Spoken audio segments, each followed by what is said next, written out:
it's really important to have a plan and understand what your goals are. In fact, my camel out there is suffering right now with a broken back. So I actually found Pepe when it was only a couple of hours old, and I'm like, oh, this is a funny meme. Oh my god. Yo! Who is this Degen? The old man is swing trading over years at a time. And it's like, that's where the real money is made. The answer is a permanent loss. With single-sided staking, you don't have to worry about impermanent loss. If you're aware, if you're disciplined, you can hone that into further financial growth. Financial freedom, to where you can actually live life and not have to be constantly living paycheck to paycheck. I mean, that's the ultimate goal, more or less, right?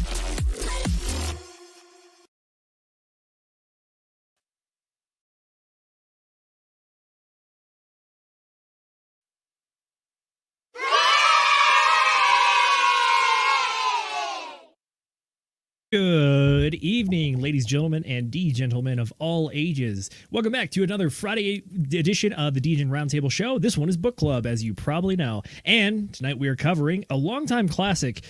Some might call it a political thriller or a political handbook, depending on who you are. We are covering The Prince by Niccolo Machiavelli. That's right, we're taking it all the way back to Italy. I believe it was the 15th century, if I'm not mistaken, around the time of the Renaissance. But yeah, this is what is regarded as a political classic on how to rule properly, although we live in a very different age than Machiavelli did. But the idea of Machiavellianism is still very much alive and well, and we're going to discuss all the features of that and our favorite parts of the book.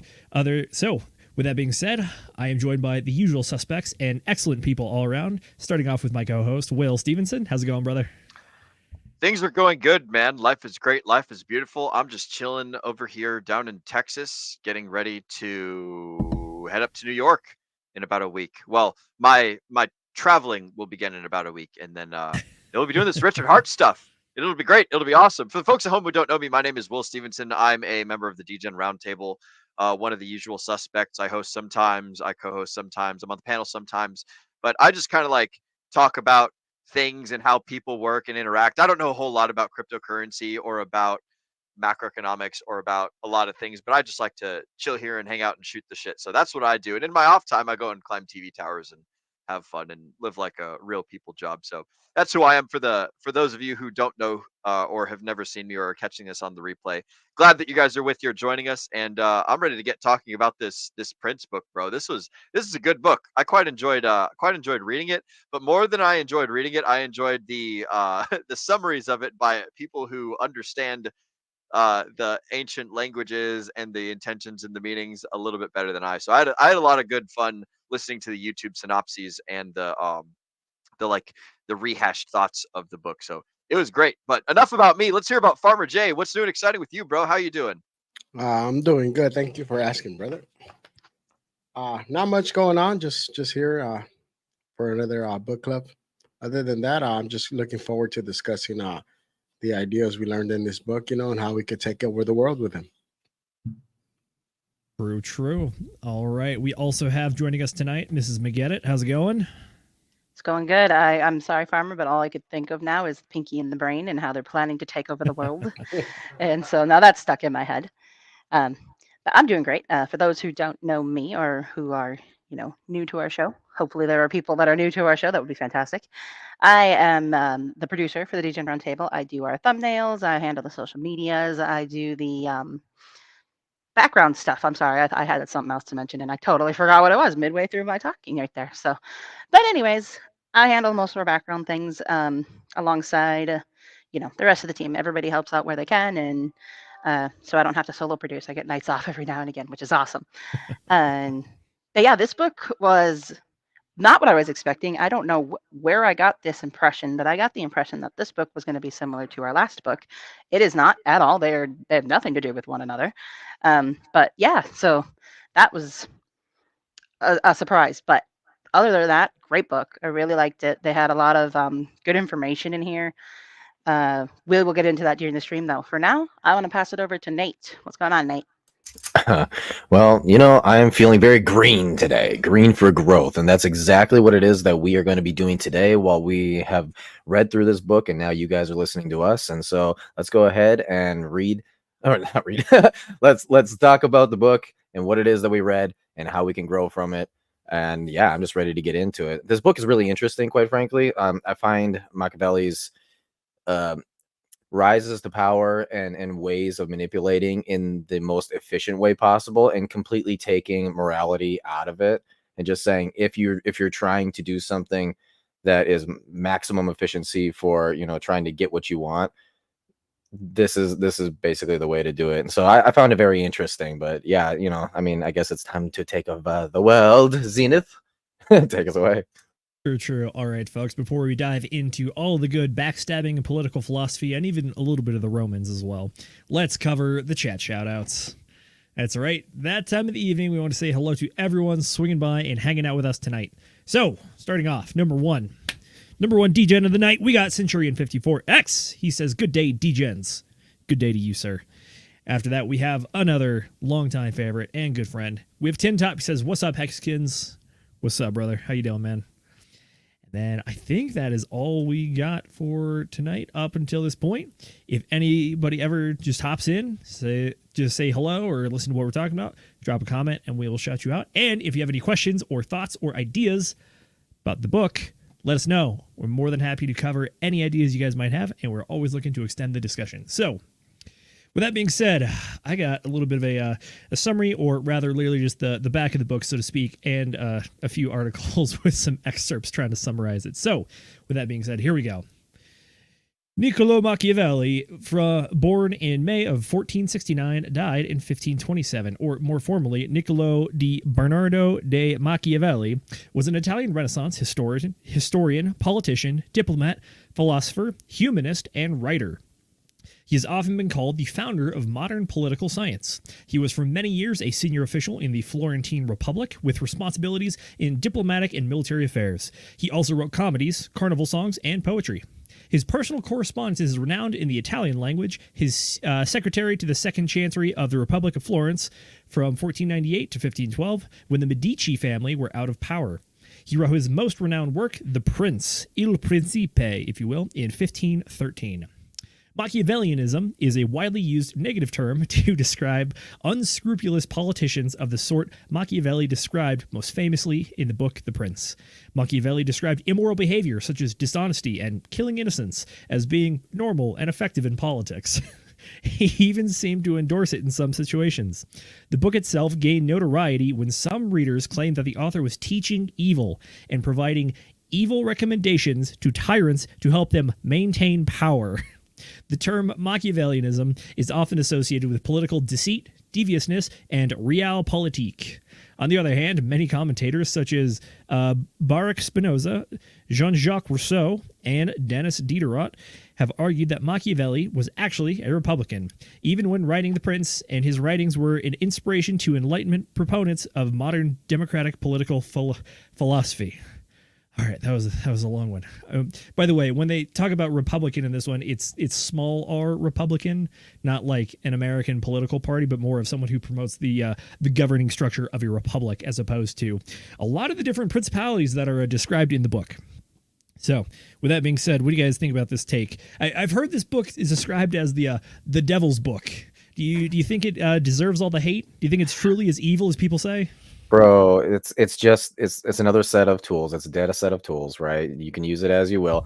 The funny thing is that 48 Laws of Power had the exact same thing happen to it, right? I think they banned it in freaking like prisons and stuff too. It's just like flat out banned. So That's yeah, ridiculous. and yeah, 48 Laws of Power it's a book in a similar vein, which is that it could be theoretically used to construe evil, so to speak. But at the same time, I think this is definitely the predecessor because it's like 500 years earlier. But the point is that throughout history, people have pointed to this work and said, is this good? Is this bad? Should we be proliferating this or what? It's like, Well, it's like, are the instruction manuals for how to use a drill bad? Like, if everyone's going around drilling out other people's brains, the instructions aren't bad. If you use a drill to like make a hole in some wood, or do whatever that people do with drills, like, then it's correct. This book just describes how to use human principles as a means to an end. And so the book itself is not bad, but like exactly what Nate was saying, the book is empowering. It just tells you how to like deal with people. And realistically, it's on the person that's employing the actions to be the one to determine whether the actions themselves are being used poorly or being used well. So it's like, I don't know, should you give dynamite to children? Maybe, maybe not. Have they been trained how to use dynamite? Are they ready for it? You know, maybe this book isn't for everybody. Maybe we shouldn't give it to prisoners. I mean, maybe what's the purpose of a prison? A purpose of a prison is to get people out of our hair so that way we don't have to deal with them.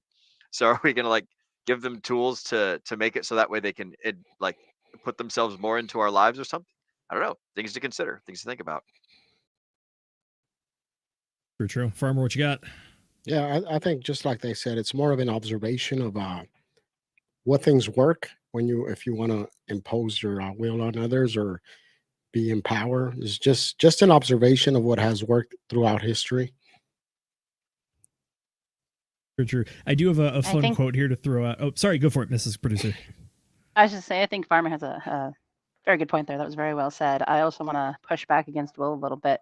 Typically, in manual instructions on how to use a drill, they don't instruct you to drill people with it. That's not a thing. He goes a little bit further than just instructions. He's got strong opinions too about technically manipulation tactics. So absolutely.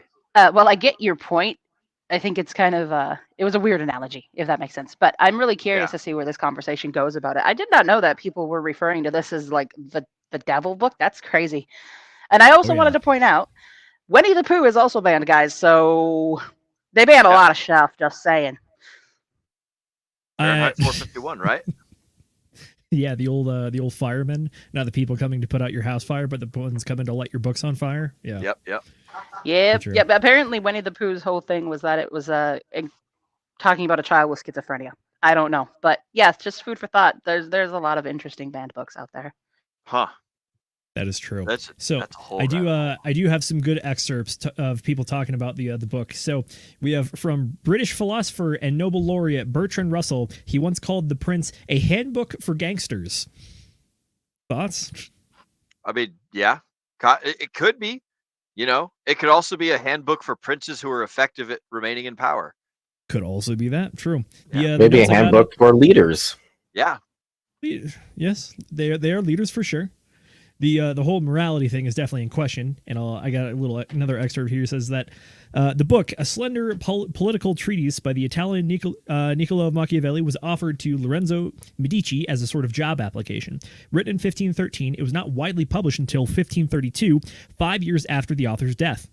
Upon its publication, The Prince became well known as the most controversial of many advice books for rulers. Generally, these advice books of the time framed their instruction around Christian virtue. The Prince famously did not. I mean, that was totally part and parcel to the time. And the church, like Catholic, Christian, the whole like Jesus ideology, that was very, very like powerful back then. Like they talked many times in the book about like different popes and different cardinals starting crusades and like bishops with like ambition and going out and like getting shit done and like, you know, killing people and like murdering enemies and, you know, just changing the world. So it's like the dogma of the time was very Christian centric, and this being something that's outside of that focuses more on like the fundamentals of human nature and stuff, as opposed to like this is what, you know, hashtag God wills it or anything like that. It was breaking the mold at the time. So an interesting interpretation, I think. True. To give a little more context about the kind of writing for the people that have not read this yet, let me see if this sums it up for you.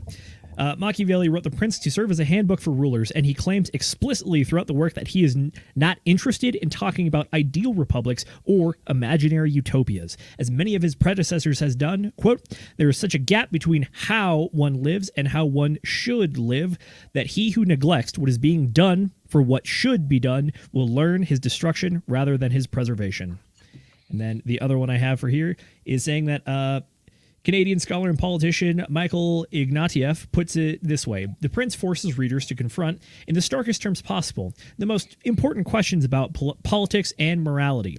In the book, what would normally shock us become simple precepts. The book is wickedly simple. One of the examples is some of his most objectionable recommendations are put in ways that make them sound eminently reasonable. Such as the one that says, in order to secure hold on new territory, the book advises that, quote, one need merely eliminate the surviving members of the family of the previous rulers. How innocent sounding and that is... how innocent sounding is that merely. So you merely only have to go, kill a bunch of people. In this case, kill a bunch of kids too, women and children. It's a lot of bloodline things get messy. Yeah, but I think it's more an observation of how things were, right? If you wanted to, like, this is what needed. If you want this result at the time, this is how you achieve it. And I think we can look back at how things were 500 years ago, but we don't live in that reality. This is just what the reality was. If you wanted to achieve a certain thing, this is the best method of which it was achieved in. And we can look back at it and say it was barbaric, but that's just the way things were. Yeah. That's true. That's true. I mean, if you remember back in the time, it was like about a couple hundred years before this was Genghis Khan, and he was the Great Khan was notorious for rolling up to your city, not like town or village, but your city, and then turn everyone into a pile of corpses and keep a few women for himself. Like, this level of ruthlessness was not unfamiliar to the world around this time, even though they were starting to go through the Renaissance. The framing, like the emotional framing. Can you read the statement again, Zenith, that you were quoting there? Oh, the merely one, or the one before that? Yeah, that one. The merely one. So, some of Machiavelli's most objectionable recommendations are put in ways that make them sound eminently reasonable. In order to secure hold on new territories, the book advises, quote, one need merely eliminate the surviving members of the family of the previous rulers. How innocent sounding is that word merely? I don't know if him using the word innocent is necessarily a fair thing to do. He's certainly trying to spin his own little campfire story. I think that the point is, like, this is something that's simple, that solves the problem. And the choice of the word merely, like, also there was a different way of speaking back then that I think they touch on in the introduction of the book or something like that, where they describe like how the guy who translated the book, at least in the audible version that I had, like when they were translating the book, they wanted to get like the correct translation and not like the metaphorical translation of it. And so they had to like they spent a lot of time working with translators to capture like the essence of the time.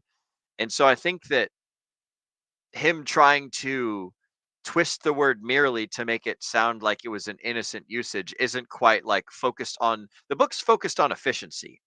The book is focused on like the raw, brutal, like facts. It's not focused on making people feel good.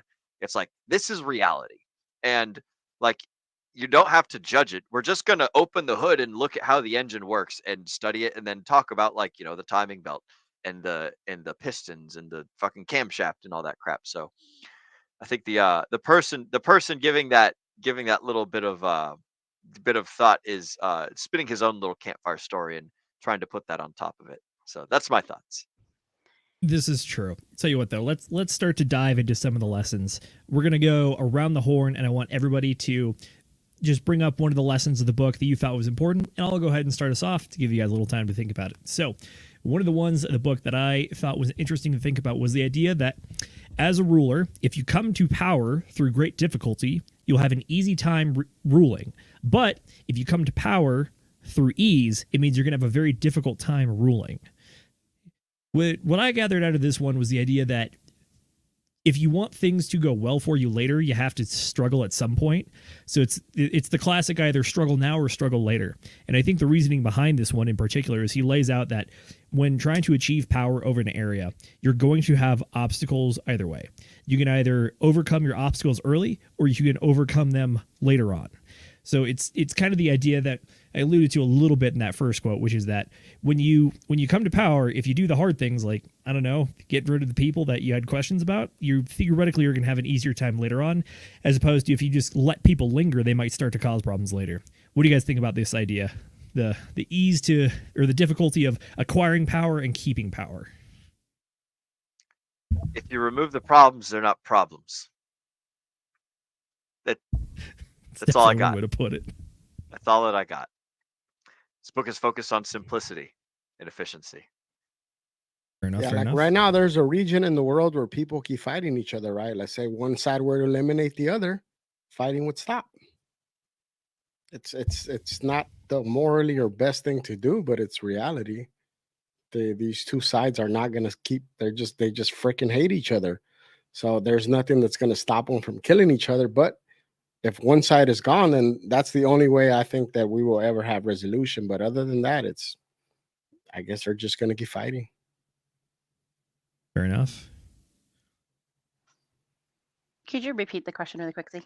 What do you think about the concept that if you rise to power very difficultly, you will have a lot of your rule will be more peaceful or calmer or easier to do, as opposed to if you kind of inherent power without a whole lot of difficulty, your actual time ruling is going to be inherently a lot more difficult. Oh yeah, I agree completely. It's the idea of inherited wealth versus wealth that you actually work for. And there's an age-old saying that I think fits very well here, that if you are given wealth without having to work for it, you will almost undoubtedly squander it and waste it, and then be poor man living under the bridge with farmer over here.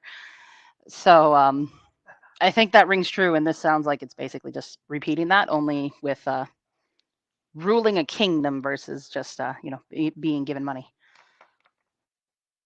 Very true. Nate, any thoughts? Well, it's the same idea as you. The saying is that, you know, it doesn't matter if you're loved or disliked as long as you're not hated, right? And when you're hated, it's because you're doing something so terrible to people that people then rise up against you and remove you. Hilariously enough, this is actually common with apes. When it comes to an alpha of a group of apes, you actually cannot be tyrannical as an ape. In fact, you need to help out the other males, right? Because what'll happen if you're tyrannical is all the betas will get together and they will rip you to shreds. And even though there's a lot of bloody, because the biggest one obviously is the strongest, even though there's a huge bloody war, literally, they will kill you. So there's actually, it's really interesting. And Jane Goodall did a lot of work and study on this, and it was fascinating to like go through. But there's the same thing that happens with humans, and how humans will complain and all that, and then eventually be like, we need to get rid of this guy. That literally happens with apes as well. So it's fascinating how this seems to be a primate thing in general, right? But yeah, the same thing happens with chimps actually too. But so no, that's what it is though. You can rule through fear, and people will, if they fear you, they'll fall in line, but not to the point where they fear their own lives. Because once they fear they will guarantee to have death, then they're willing to go out in a blaze of glory, so to say. And when you have enough people willing to do that, you have a war on your hands, and you will fail. So that's true. That reminds me of it was just a really small point later on in the book, but the guy was talking about when you're trying to kind of fight enemies within, if you are fighting someone who truly has nothing to lose, that is the most dangerous enemy you can have, as opposed to people who have like something to protect or keep fighting for. It's like once you come up with the man who's already lost everything and he's just hell bent on destruction, it's like that is truly something to be feared.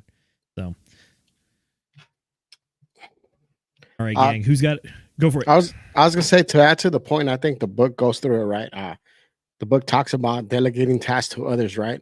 So if there's a task that no matter what the outcome's going to be, if you're a leader in charge, you probably want to give that, delegate that to somebody else, because if it goes bad, you can always go ahead and blame that person and you can punish them and absolve yourself of responsibility, right? You can say, well, look, he messed up, and so we're gonna hang him. It's all his fault. It's not my fault. So like I guess that's one way you can avoid being hated, but still feared, right? Because if you hang the person that everybody holds responsible, they're going to see you as a strong leader, as somebody who's willing to strike at anybody that goes against you, right? So I think it kind of goes through it on that point. Yeah, that's a great point, and it actually brings up one of the ideas that I think Machiavelli doesn't like stray away from, which is the idea that as a ruler, popularity is a very important thing. And when it came to the decision making or delegation of tasks, there was that one, and then there was another one, or in the same vein, there was the idea that if something has an indeterminate outcome and is something important enough, you should probably take it on yourself. But like you said, if an outcome is near guaranteed, it's very okay to delegate that to someone else, because if they do screw it up, yeah, you just pass the blame on to them. But then the other thing about delegation that he brought up in the book was that if there is important but unpopular or not very visible work, that's stuff to delegate. But the stuff that's high visibility to high popularity, as the leader, you should be the one trying to do that, because that is going to be something that people can see you doing as a leader. Yeah, I think like during those times, right, they would have a lot of tournaments and tourneys and parades, right? That's something you can take credit for and say, look what I put together. I put together this festival for the people. But when it comes to something messed up, yeah, you probably want to give that responsibility to somebody else, because nobody's going to like it either way. So you might as well have somebody else take responsibility or be hated for it. Well, it also has to do with popularity, though, too, right? Yeah. Because you want the people to like you. You want the people to like you as much as possible. Okay. And so if you're doing things that are going to make people hate you, you're going to make sure that they see all the things that's going to make them like you. So therefore, you can sit in the middle and they're like, he's okay, I guess. Right. And you can maintain your power. I think one of the main things is not so much that you want people to like you, more so as you want people to respect you.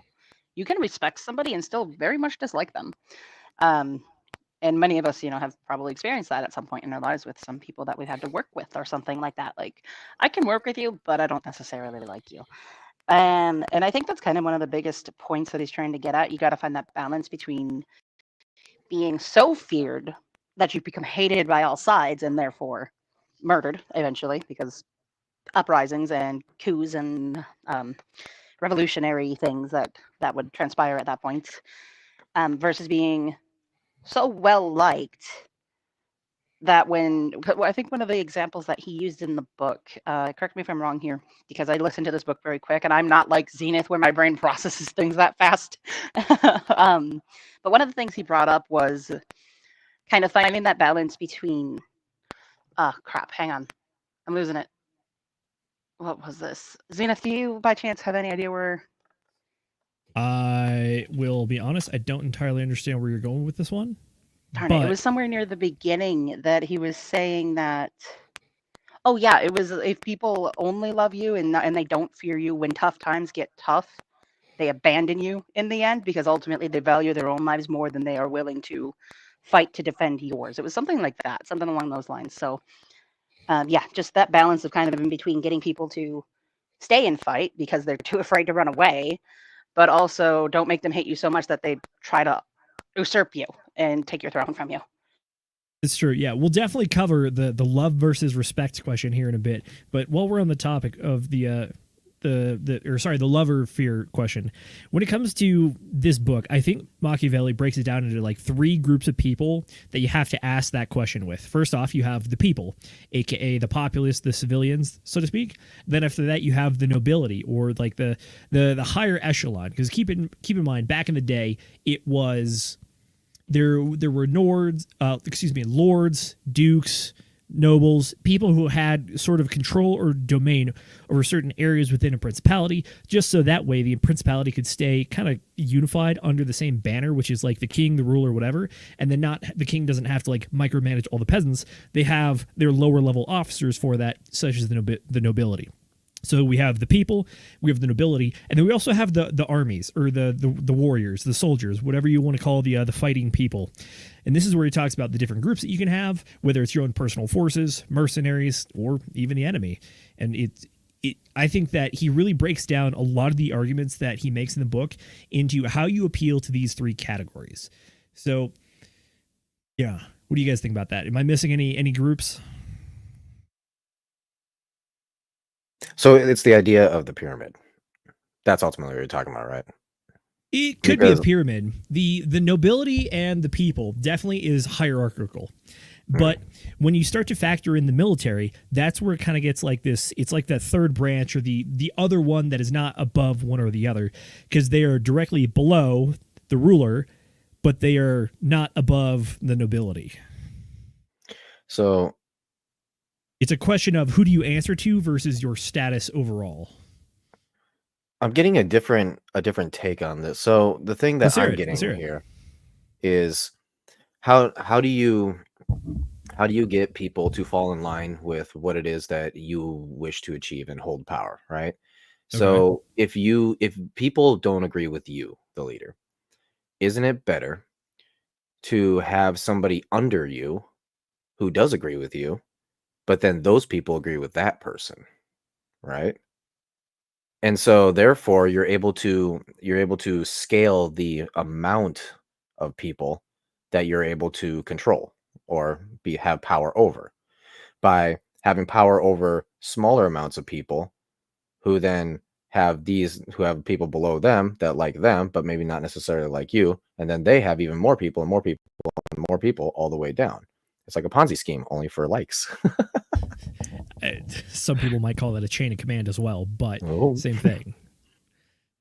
But yeah, when it comes to this, I think there were examples in the book of rulers who took things too far, where there were rulers who definitely were good generals, and they invoked a bit of like the respect through fear through their military. But then there were also examples. I want to say it was the one of the Roman emperors. I know the correct name is not Maximus, but it was the Maxa whatever guy. He was one of the guys who would actually go down into the gladiator arena and actually like fight the gladiator sometimes just to like prove strength. And then that actually ended up backfiring on the guy, and the people resented him for that because it looked like he was just killing their champions. That's why they came to resent him. So I mean, it works with different groups. And then at the same time, when it came to the nobility in the era, I think Machiavelli was talking about how if you end up trying to fight the nobility also theoretically has the ability to create their own private armies to push back against you or to conspire with other people to take you out. So it's the idea of like the stratification of like who's a peer versus who are below you and like where they fall on that competition scale. So it all varies where you're at and what you're trying to operate with, the tactics that you should use. Sure. All right. Well, if we have no more thoughts on that one, let's go ahead and answer the question. So the book does ask the classic Machiavelli question: is it better to be feared or loved? What'd you guys take out of the book? What do you think the answer is? Feared. Yeah, it's definitely better to be feared Why? because it's more effective. As like you can, so it's best to be both. But if you have to choose one, it's better to be feared because then you're in control more than you're in control if you're loved. Yeah, because somebody that loves you can still backstab you Yeah. for their own personal benefit. But Yep. if they fear that if you do something to them, that there's going to be consequences, that they're probably less likely to do it. You want to know why fear works better than love? Hear it. This is definitely controversial, but it's because it's the most powerful emotion, natural instinctual emotion that you feel. Fear was literally created so that the human body, does not die. And our entire existence is to exist, right?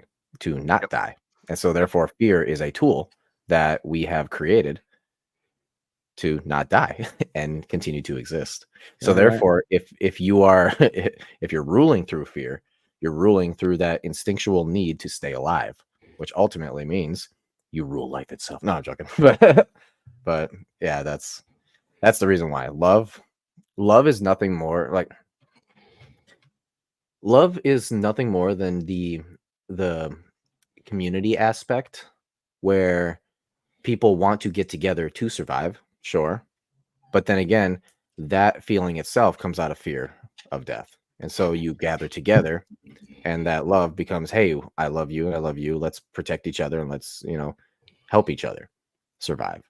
But if you're looking at the scale of like the base level survival instincts that's necessary for life, and love is like up here, fear is like just about at the extreme base, if not the literal base foundation. I want to tee off on that a little bit, Nate. So you're talking about fear is about survival. I would say love is about essentially, like if you look at like the core thing that each one solves, the problem that each one solves. Fear solves the survival problem and love solves the propagation problem, right? So like we want to live and we want to make more people, right? And it happens in that order. You know, like we value our lives more than we value making more life. And this is evident by people living more than they go about making other people and stuff. When you boil it down to those two characteristics, those are basically the two prime directives of life: is to, one, continue living, and to, two, to make more people. The keep on living one is just like, I'm basically repeating what Nate said. It's far more powerful than the continuance of the human species. So like, we care more about ourselves than we do about the species, but we're still coded to care about both. Just the fear one is more powerful. And so if you have to choose between the two, being feared and being loved, then you should probably choose being feared. And learn how to be loved after you become feared, or like respected, or like just become unfuckwithable. You know, just being feared, it doesn't necessarily mean that you're a violent or an evil person. It just means that people understand that you're capable of violence, and that you're capable, and that you're like not hesitant, and that you won't be a pussy if time comes to pull out the guns and start shooting, or stab somebody, or stab them in the back, or do whatever. Like, the people that are feared are the people that just people don't fuck with. So just become unfuckwithable, and you've solved that issue. So what you're saying, Will, is the longer you stay alive, the more children you can make later on. Yeah, 100%. 100%. Tell you what, Mrs. Producer, if you don't mind, can you pull up Arceus's comment? I think he has a good answer on this one. It's not the answer I was going to propose that Machiavelli talks about. Yes. Okay. Shout out to Arceus. He's got a lot of good comments in there. From Arceus, he says, Machiavelli asks whether it is better to be loved or feared, but he says it is safer to be feared, which is an interesting distinction. Ooh, what do you guys think about that one? Is this what you guys are alluding to, or is this something else entirely? This here, I wanted to say this, and I'll let you go first, Zenith, on that one. This is exactly what I was. See, I'm passing it to you guys. Take it away. No. This is what I was about to talk, and then I was like, I'm gonna let Zenith go first on this one, and it matches so perfect. So yeah, I was thinking to myself, I don't really want to be feared though. I would rather want to be loved. So therefore, it's better, right? Because everybody's going to try to help each other. Everybody, because love ultimately is that communitarianism, right? Where everybody is going to try and help each other. And that's where you can start getting the thriving side of things, right? Now it is safer to be feared, because obviously that's the base level instinct. However, I don't know if I think safer is better for maintaining your power rather than growing the power, right? Because if you start trying to grow through fear, what does that become? That becomes the slaves in Egypt, right? Sounds like it becomes tyranny. It becomes tyranny, and then you become hated. There it is. There's the word. There it is. So if you're hated but you're feared, you still live. If you're hated and you're not feared, then you die.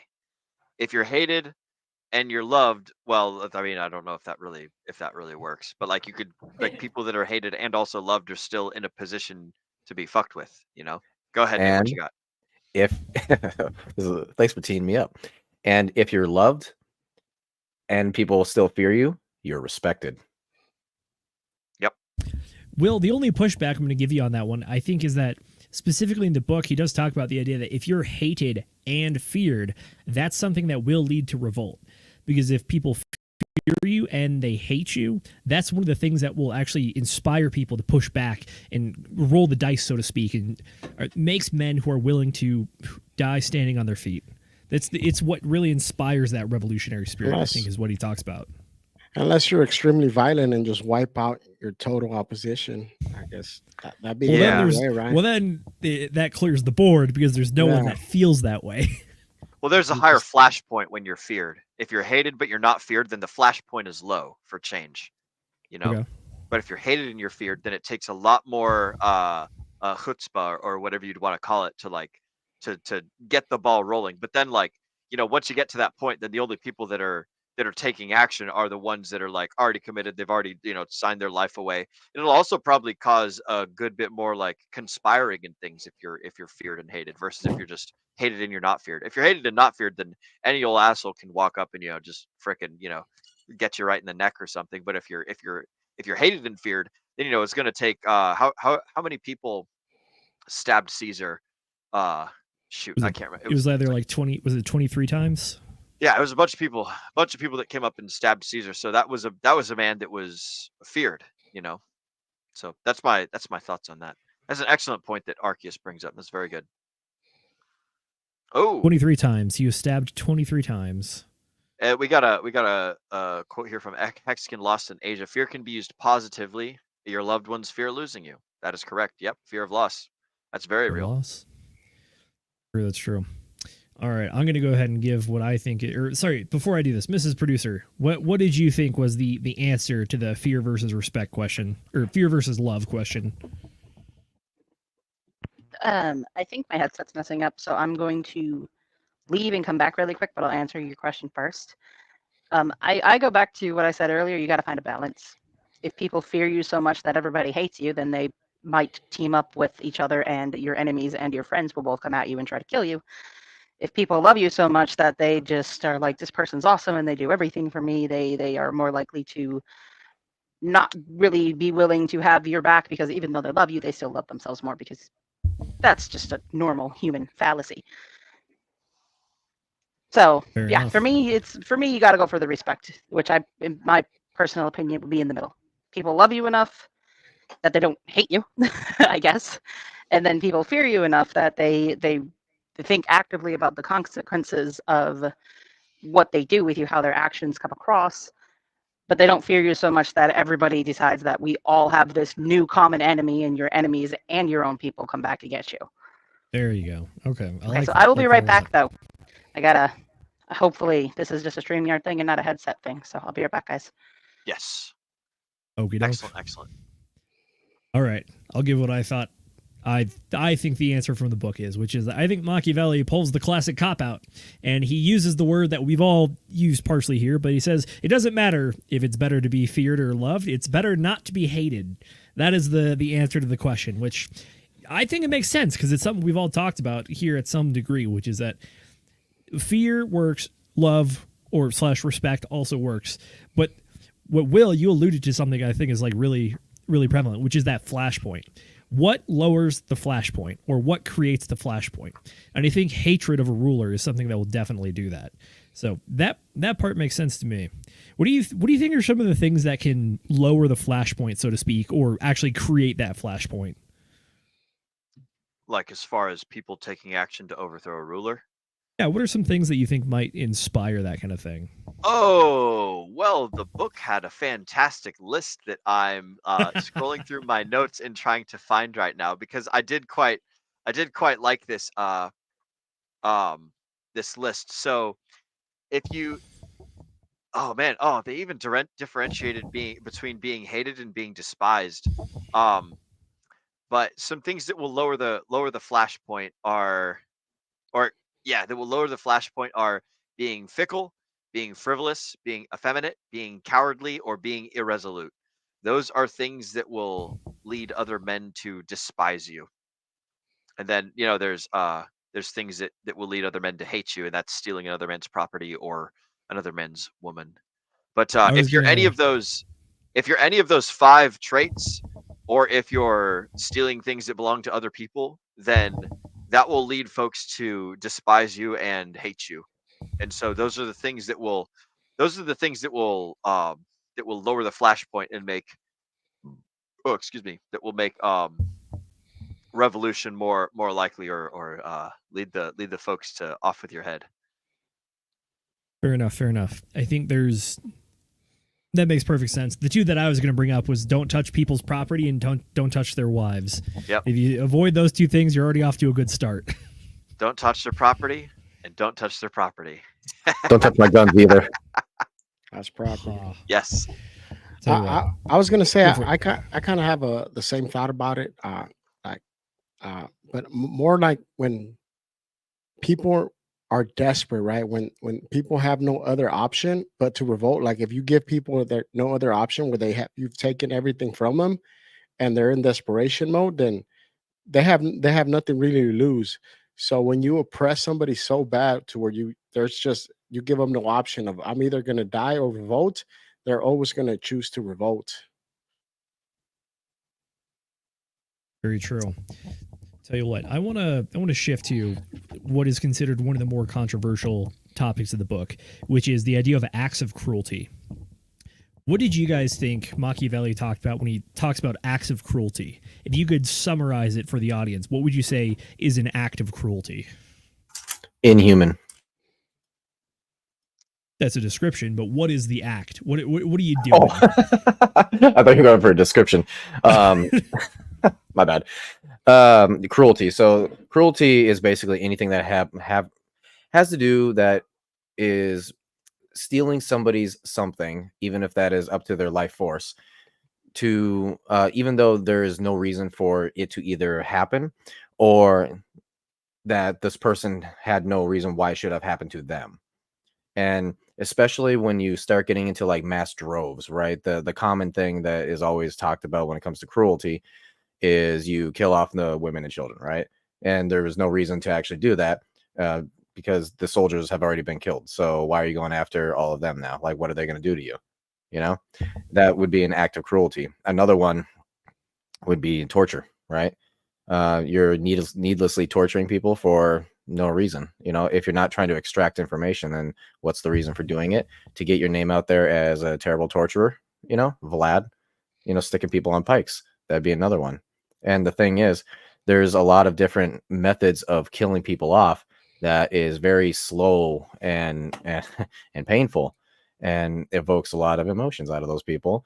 And it's usually done in front of others to intimidate them, right? And so, you know, I mean, Vlad is a great example of that with the thousands that he freaking hung on a pike. But, you know, that's ultimately what cruelty is. Yeah, but that worked.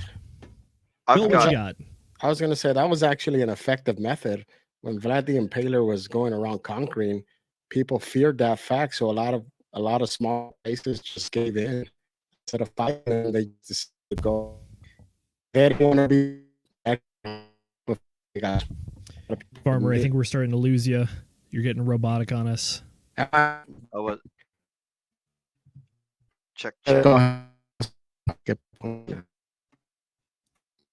All right, Farmer, robotic. You are going full robot on us. While we wait for leave and come back. While we wait for him to come back through to us, I think that, like, correct me if I'm wrong here, guys, but I think that a good way to describe cruelty would just be unnecessary like pain or evil or discomfort or malicious acts. Like there's things that are terrible that are necessary. Like one of the things that they talk to us about in the Marine Corps is like, hey, if there's a kid and he's wearing a bomb and he's running up to your convoy, like you're gonna have to shoot the kid, and it sucks.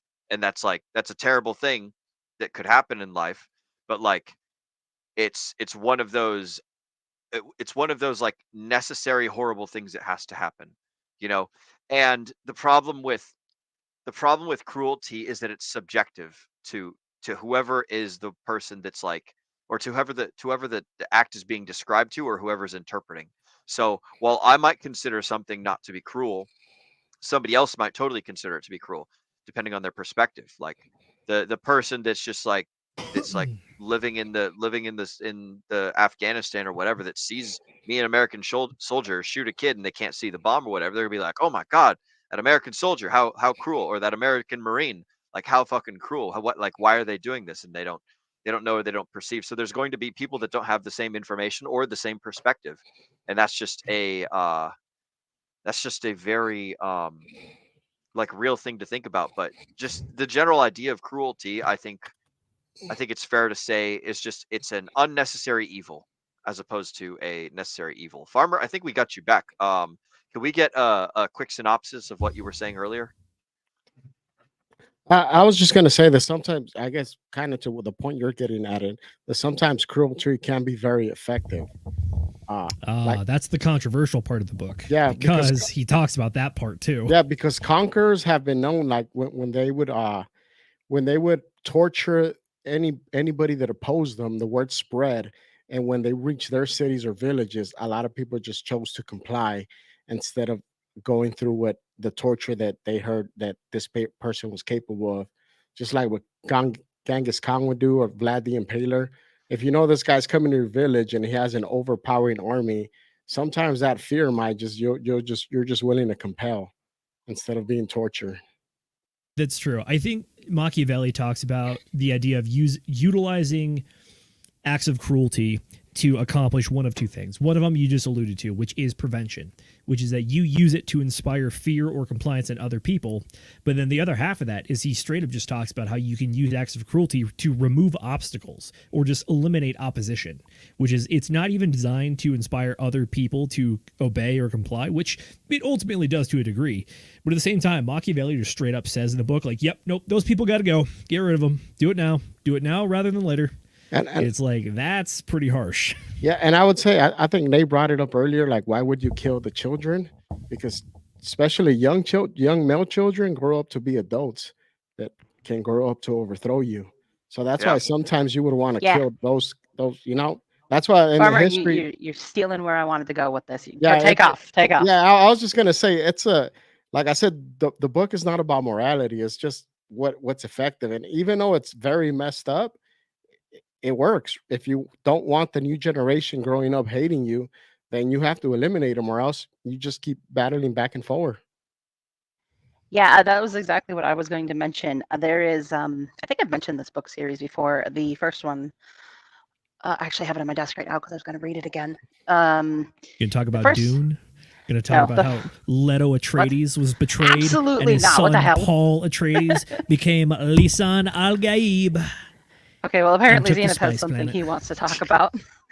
No, it's called, the first book is called Fall of a Kingdom, and it is the Farsala trilogy.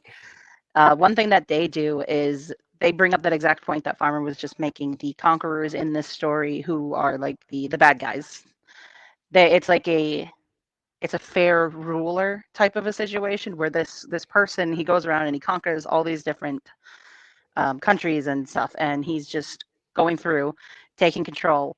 And the way he does it is, he at one point had like an endless war that lasted years and years and years, and tons of people died. He learned from that, so then he makes it a rule that for his army they can only go into battle for like 3 months, and if after 3 months they still haven't won, they're like, okay, well, let's see if we can form a treaty with them instead. But if they do win, they, instead of killing the children, but that is something that they bring up, they do kill the male children sometimes, because that exact reasoning, they tend to come back for revenge when they grow up. But instead of killing the male soldiers that they capture, they send them off to a different country and they can never return to their homeland. And the reasoning for that is so that they don't have as much of a sense of, this is my land, and therefore I want to fight for it and try and regain it at some point in time, and basically, you know, start a revolution, because they're living somewhere else and they're not allowed to go back to their homeland ever again. So what that is, I like this this story that you're talking about, Mrs. Producer. The you either have to kill their like corporeal, you have to kill them and they die, or you have to kill their spirit so hard that it never comes back, or you have to kill their identity to the point where they no longer like hold the same like you have to either dominate them permanently, you know, put them 6 foot under. You have to like kill their will to ever like rise up or whatever. And that one's kind of like, you know, potentially a ticking time bomb or something, depends on how effective you are. Or you have to change like who they are intrinsically. And this is something that we see a lot in Western culture, is there's a lot of killing of identity. There's a lot of removal of like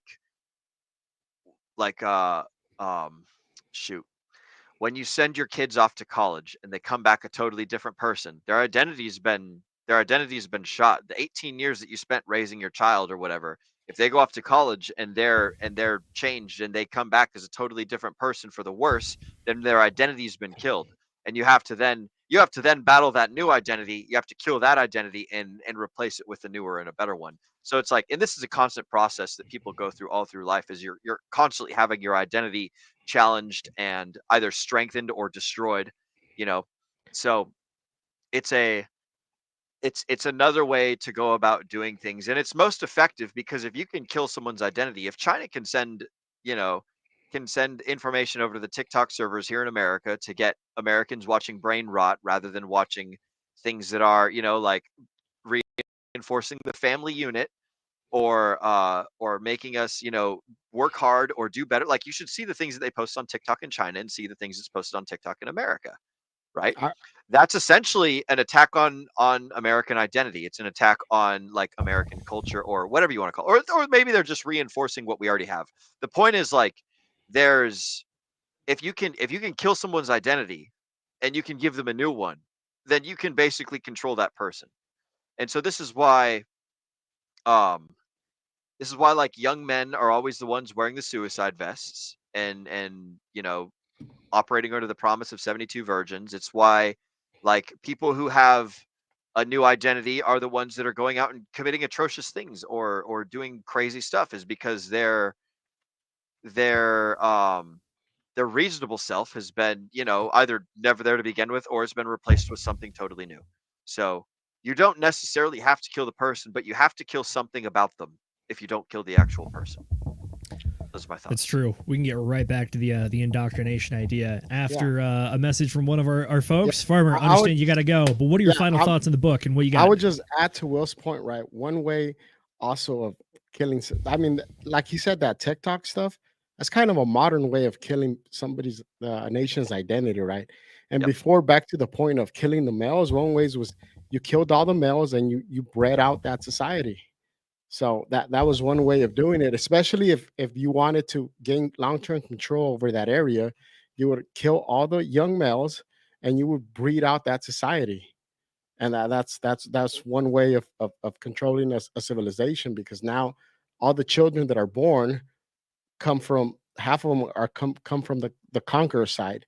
So they're less likely to revolt if their parents are who they say took over that land, right? So there's nobody really to revolt against. It's not like most people wish to avenge young males, right? Wish to avenge their fathers. If their fathers are killed in battle, they're likely want to avenge that. But if that society no longer exists, then that'd be more of a better way to do it. And I think there's plenty of examples of that in history. But to your point, Zenith, I actually got something to do tonight. So I'll catch you guys later, and I'll see you guys on the next book club. You guys have a good one. And you can find me down at the Telegram chat link down below. Have a good night, fellas. Excellent. Thanks for joining us, Farmer Jay. Pleasure to have you. Yes. Night, Farmer. Night. Will, talking about the idea of destroying identity and, really ruining or removing the influence of someone's past to build them into a new and different person. I think there might be an organization that does that pretty regularly. They start off by shaving your head, and then they yell at you, and then they make you do push-ups. Yes. So it's a camp full of these things. The boots. Yeah. Them boots. Yeah. That's true. So, I mean, it's possible to use indoctrination for advantageous purposes, as long as what you're trying to indoctrinate in people are good values and morals and some sort of identity. But I think what you're referring to is that when you deprive people of those things, those are still considered acts of cruelty, even without trying to, end someone's life.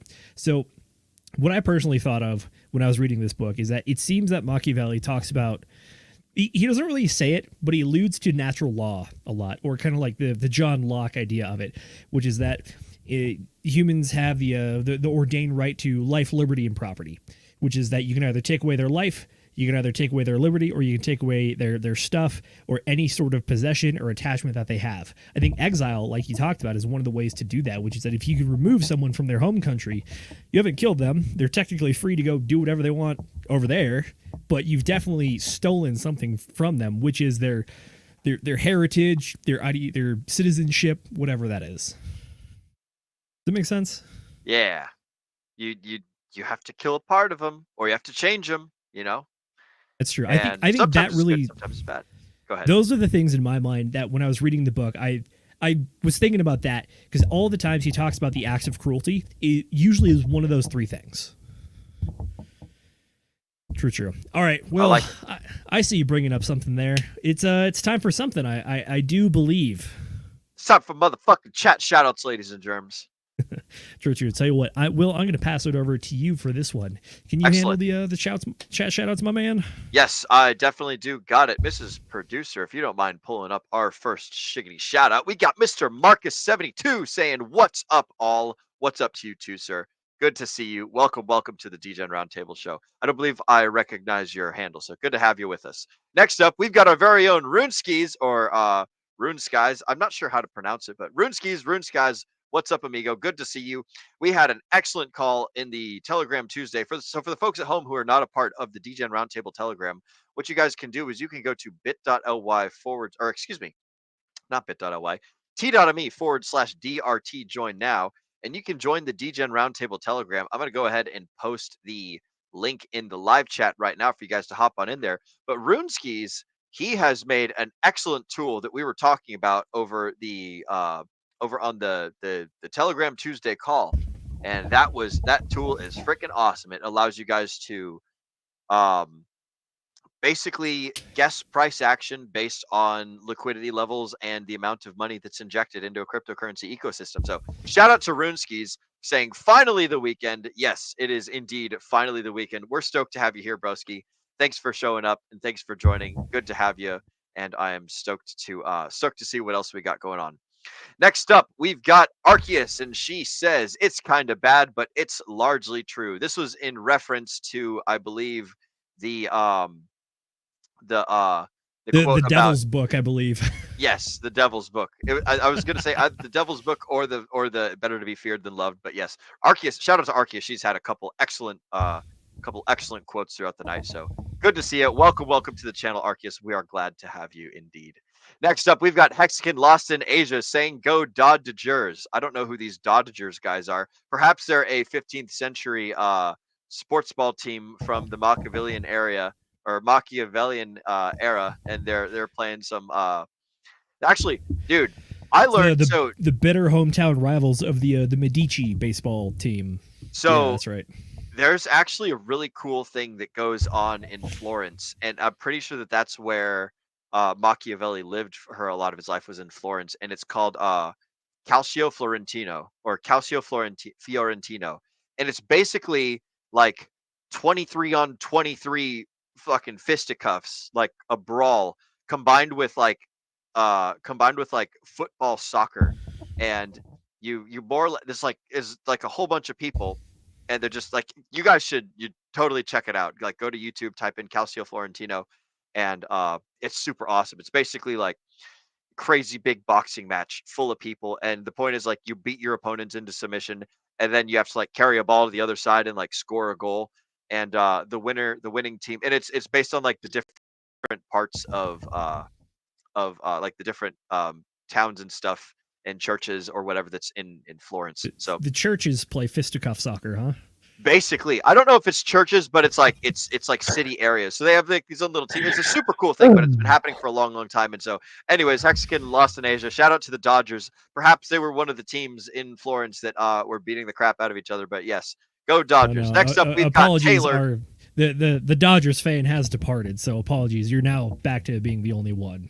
Yes. I don't know who or what the Dodgers are, but yeah, shout out to those guys. I'm sure they're doing great, and I hope your sports ball team does the very best so that way you can feel good later. Next up, we've got Taylor coming in with the shaka. This homie is hanging loose. He's hanging 10. He's surfing the way through life. Good to have you, Taylor. Welcome to the channel. Excuse me.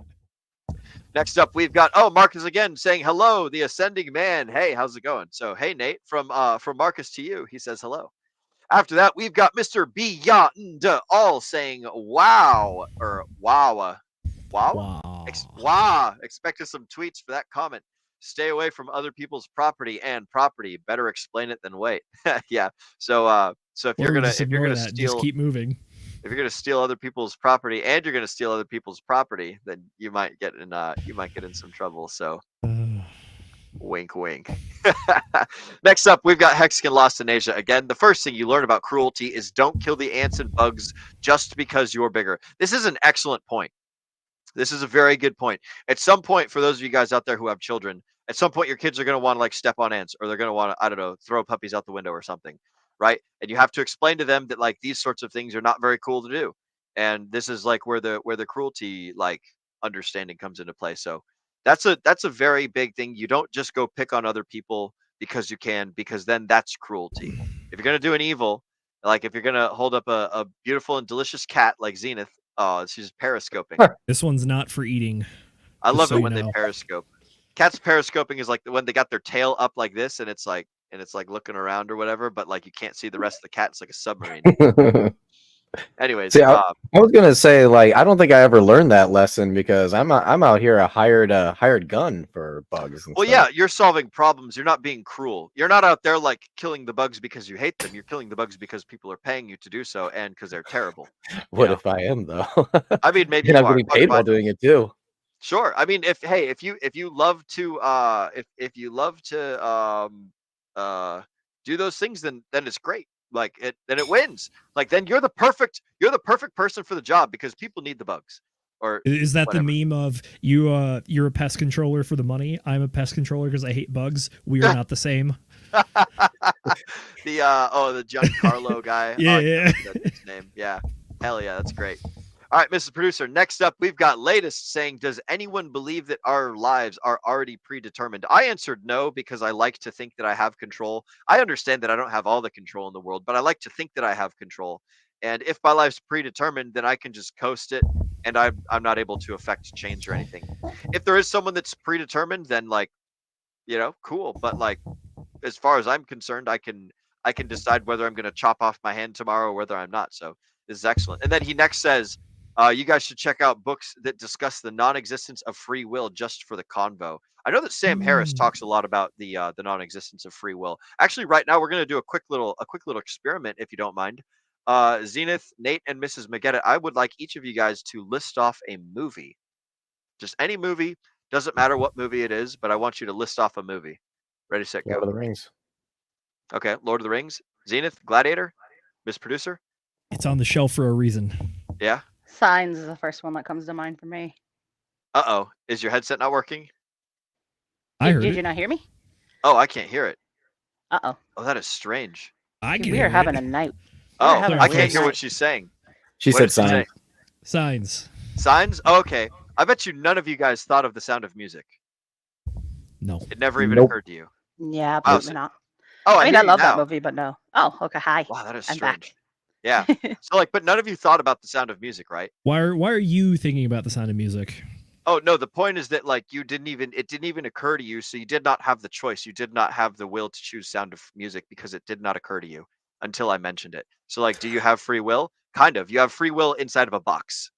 Okay, You have a free, so you have I free got will, multiple choice answers only, because like we can only think about the things that we can only choose the things that we're thinking about, or we can only choose the things that we know. So do we have free will, like open box completely, or is it like free will inside of these set circumstances? That's the fun little mind game that Sam Harris plays. But I want to hear what you got, Nate.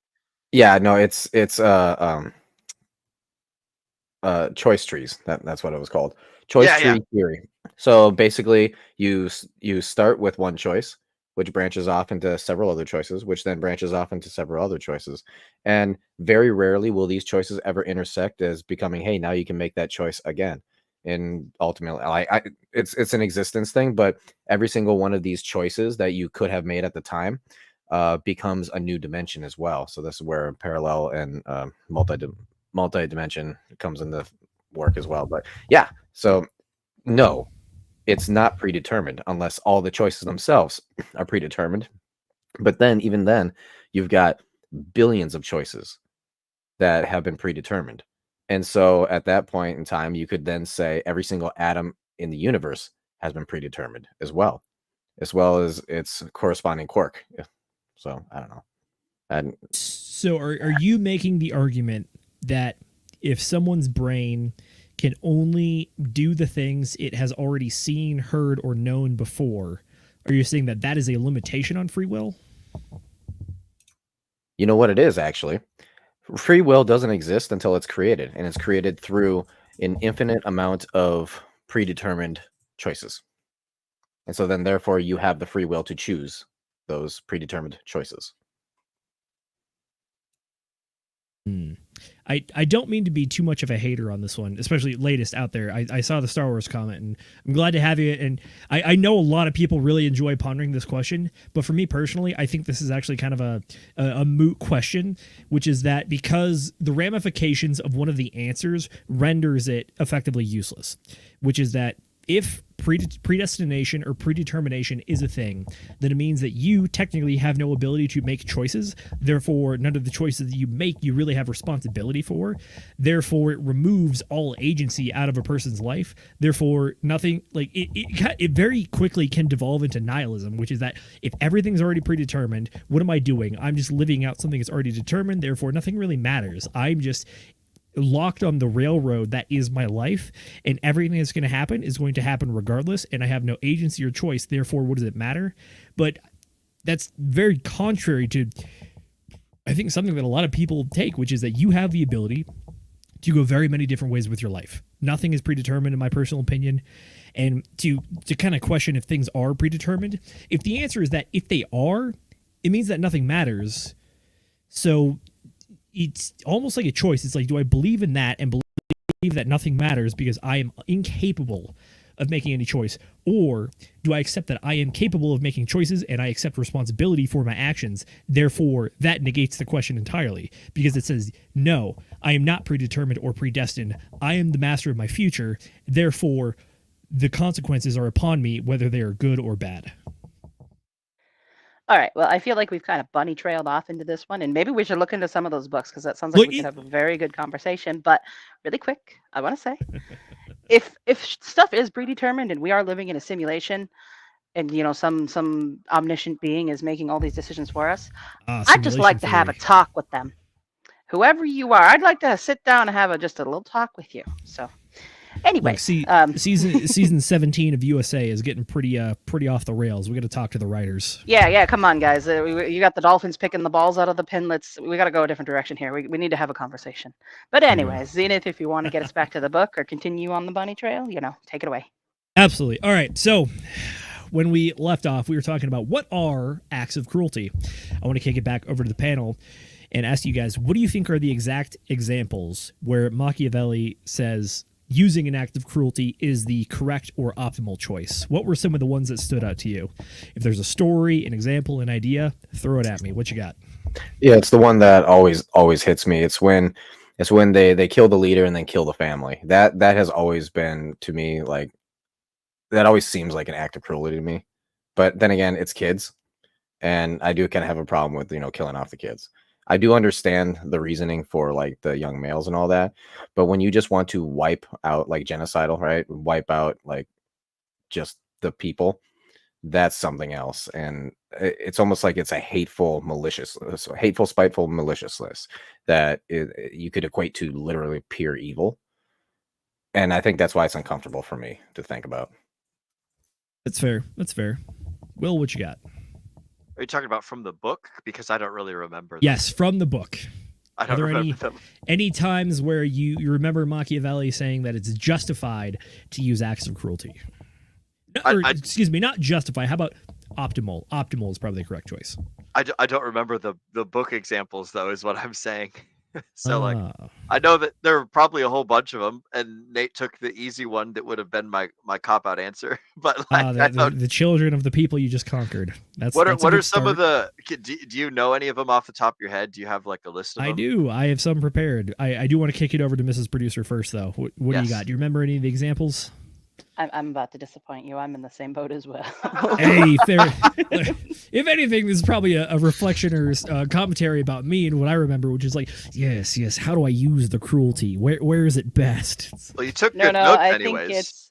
I think it's Zenith. It's your brain's cracked ability to listen to this crap on two times speed and still absorb it all. I will say I've also been like tangentially familiar with a lot of the material beforehand. So before like going like cover to cover on the actual reading this time. So there's two of them that stand out in my mind. The first of is the flatterers, which is the idea that if people are only weather vanes and they're merely here to appease you and be yes men and tell you what you want, congratulations, they're useful. They are going to be opportunists, scavengers, or traitors. Therefore, if you have the ability to have an ounce of prevention to prevent some horror or atrocity in the future, it's best to take care of things before they actually become problems later. So he does talk about how sometimes acts of cruelty are not used against the people that you conquer or fight, but sometimes they're actually used internally against the people that claim to be your supporters. So the flatterers, that's one of them. He says the flatterers are useless. They provide you no good information, and they're only there to benefit themselves and not benefit you.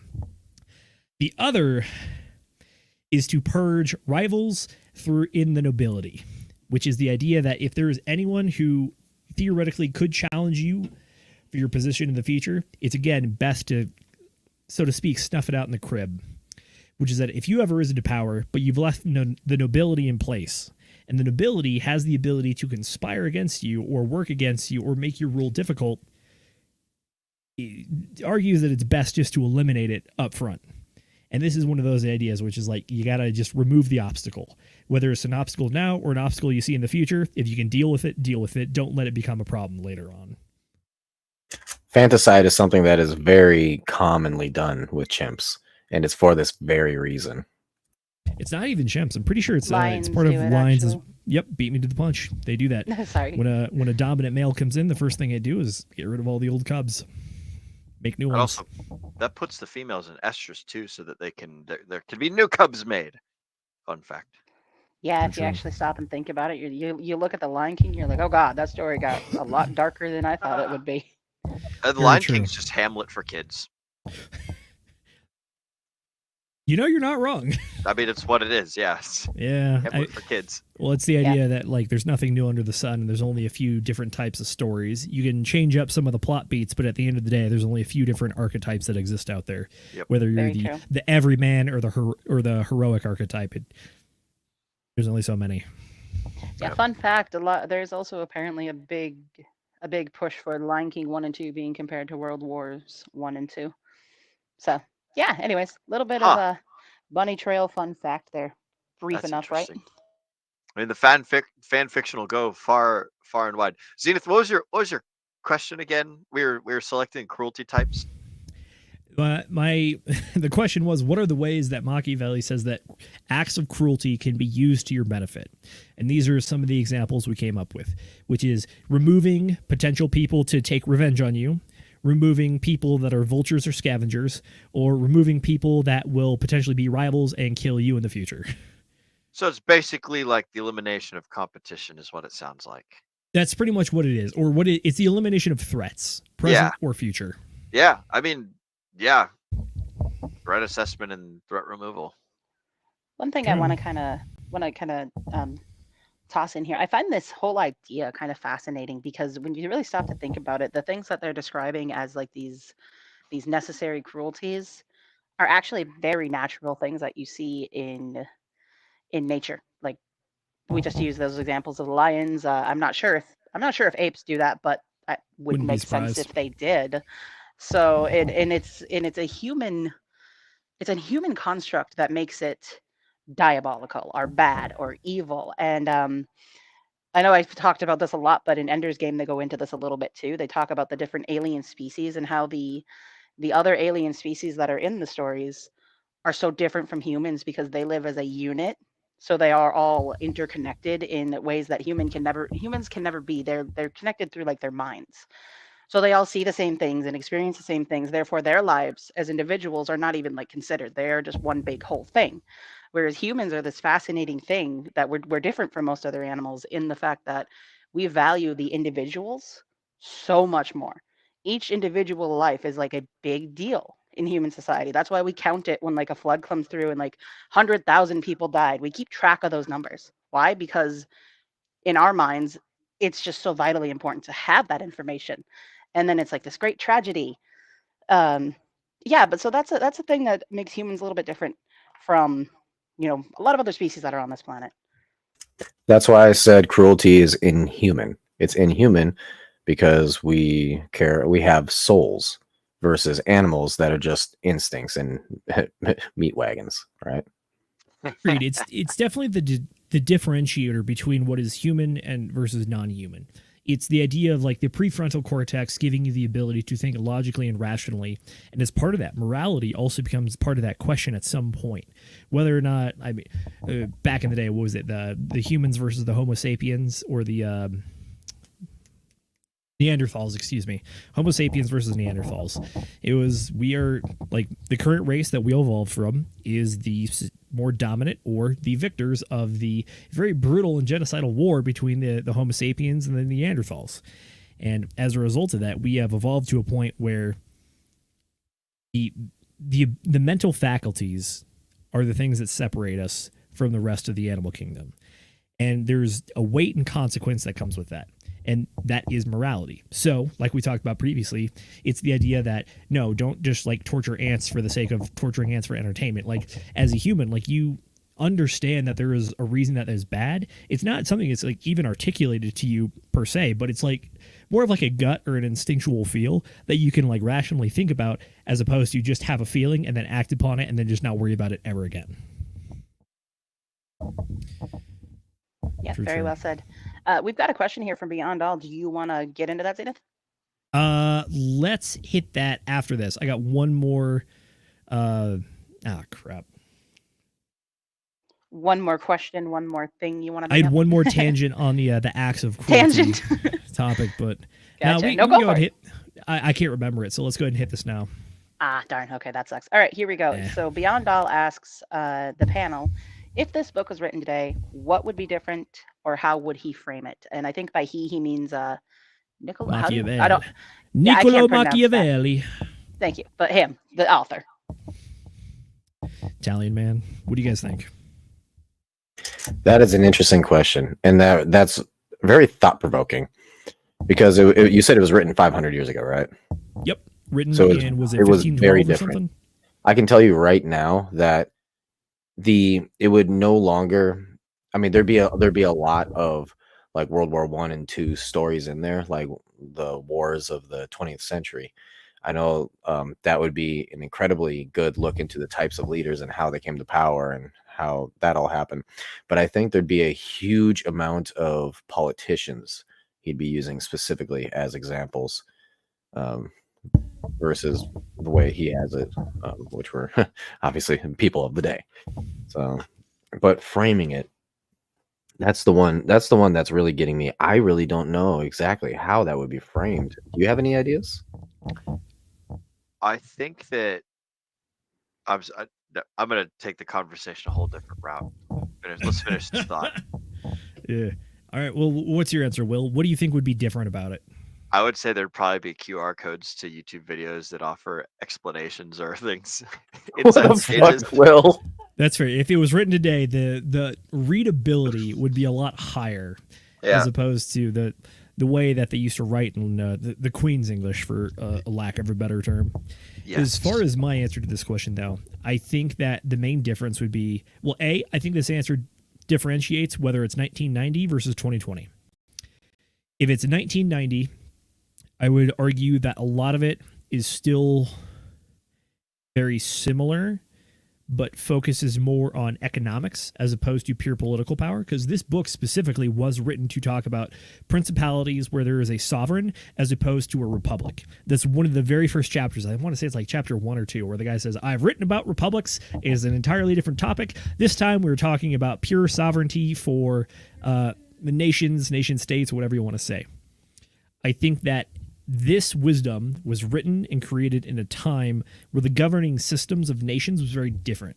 But now we live in a very different time where republics are possible, where democracies are possible, where hybrids of that and even a monarchy theoretically are possible. If you want to look over to like the parliamentary system that Britain left in the mid 1900s, where they used to have, it was the actual queen or king, and then they were kind of like a split rule with Parliament, and eventually they just became more of a figurehead, and Parliament actually is the power.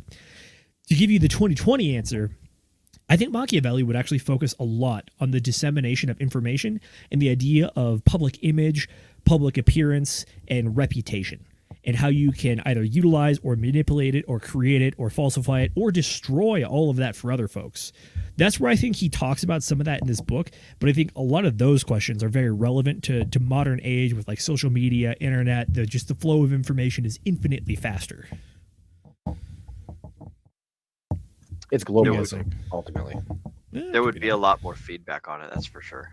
Oh yeah. True. I bet it would be like geared towards content creation, or there'd be some sort of course that it would lead to, like buy my course, learn about how to be Machiavelli. I was going to take it a different direction. Oh. I was going to say that he wouldn't even necessarily get canceled on Twitter. Machiavelli would receive a grassy knoll marksmanship award. If you know what I'm saying. The CIA Journalism Award? Precisely. If written today, the focus would not be on physical force. I mean, agreed. Yeah. Very much agreed. Yeah, there's probably a lot less killing of people's children in today's power climbing structures. It's a lot less relevant, I think. Murdering someone's family to ensure that how to climb your corporate structure. Climb the ladder. It would probably be geared a lot towards corporate takeover, and hell, I don't know if it's even really relevant. Oh, excuse me. It's because of like the way that the political system works now. Like this is about princes and like basically when people could seize control of something with force, and seizing control of the Western world with force doesn't really work anymore. So I mean, maybe this book is relatable in the psychological, economic, and technological control. Yeah, Hexkin, Lost in Asia, you're absolutely fucking right, bro. 100%. I will say though, if this book was written today but in England, it probably would still be pretty similar to what it is right now.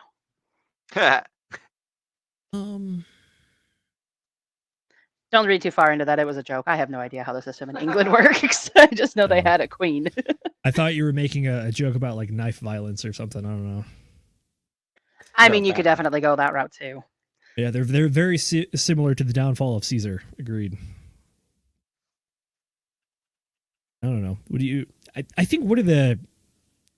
My final thought on the question. The question, I think, shows the differentiation between the way that the world operates now versus previously, specifically when it comes to like foreign relations between countries, which is that countries back in the day, in the 1500s for a large part, actually like kind of left each other alone because large scale warfare was very difficult and hard to do, and it wasn't very fast because like you had to go lay siege to the castle and whatnot, as opposed to now where we have the ability to go so much faster, so much farther, and just the supply lines alone allow capabilities to be so much further.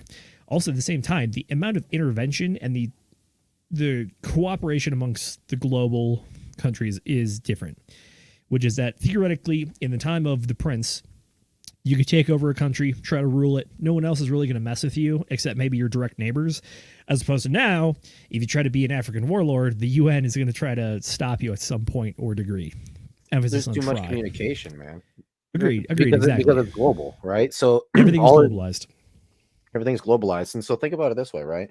So back then, if you took something over, exactly as you said, it's like the neighbors are like, "Hey, who are you? What are you doing here? Oh, we don't like the way you're doing this. You're going to come after us next." So then, obviously, like there's a defensive structure there, right?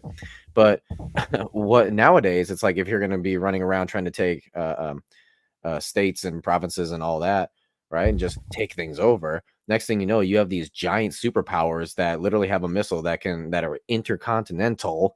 Right. And they can just be like, I don't like you. Push of a button. You're done. You literally can't even run away fast enough. Right. And and you won't know it's coming either.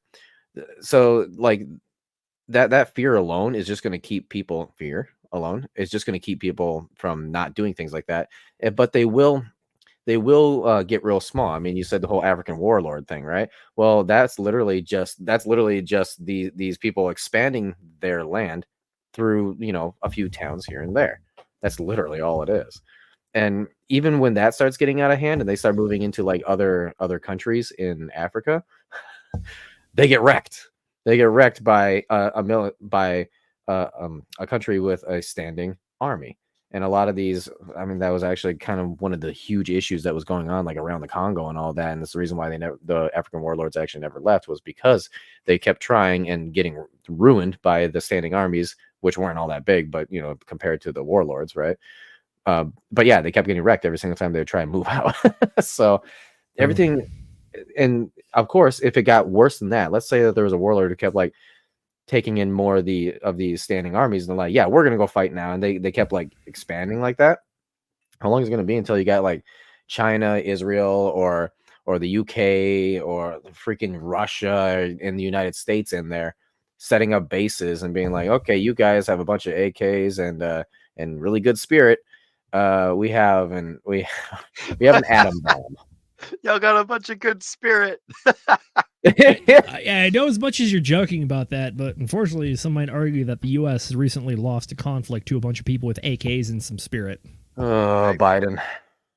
It's the all downside about of nation building, but it's all about the hearts and minds, baby. It's all about the hearts and mind. 2 in the heart, 1 in the mind. The only thing I got to say about that pullout was, come on, man. It's very oorah. God damn it. All right, boys. I did remember my final point on the cruelties. And yeah, if I'm focusing on the cruelties aspect of the book, it's because that's the controversial part here. So, question to you guys. Do you remember the ways in which Machiavelli tells you how to carry out cruelties? Swiftly. Yeah. And? Quickly. With precision. How Swiftly, many times? but not... How many times should you do it? Oh, once. Or as few as possible. Like you don't want the evil things you do to be dragging out over time, because then it occupies more mental real estate. Because the longer people think about things, the more that it's real. If you do your cruel thing once very quickly and it's over with, then it's like you never have to worry about it again. Like the same principle would apply. Like if ever you're like when you're in a leadership position, and I don't have children, so take what I'm saying with a grain of salt here, right? But this is a thing that I think about, is like if ever there's like a dog or something and it's attacking your child, and you like, I don't know, have a knife and you have to like, stab and kill the dog like right in front of your kid's going to see that act of like raw, brutal strength or whatever and be like, oh man, dad's capable, right? And hopefully you never have to like stab dogs or whatever, but your kid's probably not going to disobey the things that you say for like the rest of your life, So like if you're going to do something that's like very, like you don't sit there and torture the dog and like toy with its life or whatever for a long period of time. You take care of the problem, you do it quickly, you do it immediately, and you remove as much like of the time, the time saturation and negativity as possible. You don't want to dwell on it, because then people start second guessing and people have bad thoughts and bad feelings, and that's no bueno. Bad analogy, I know, but that was just the first thing that popped into my head. So there we go. I wouldn't say it's a bad analogy, but it is a little weird. It paints a very good picture. So like That's true. It might not be the most comfortable analogy. Do you guys remember the actual analogy that Machiavelli used in the book? About no. Zenith, I think we've established that our memories. Yeah, you have I'm trying to kick it to you guys. You got flex your mental muscles, Bro, you're the one that took notes. We're here to enjoy being the panel.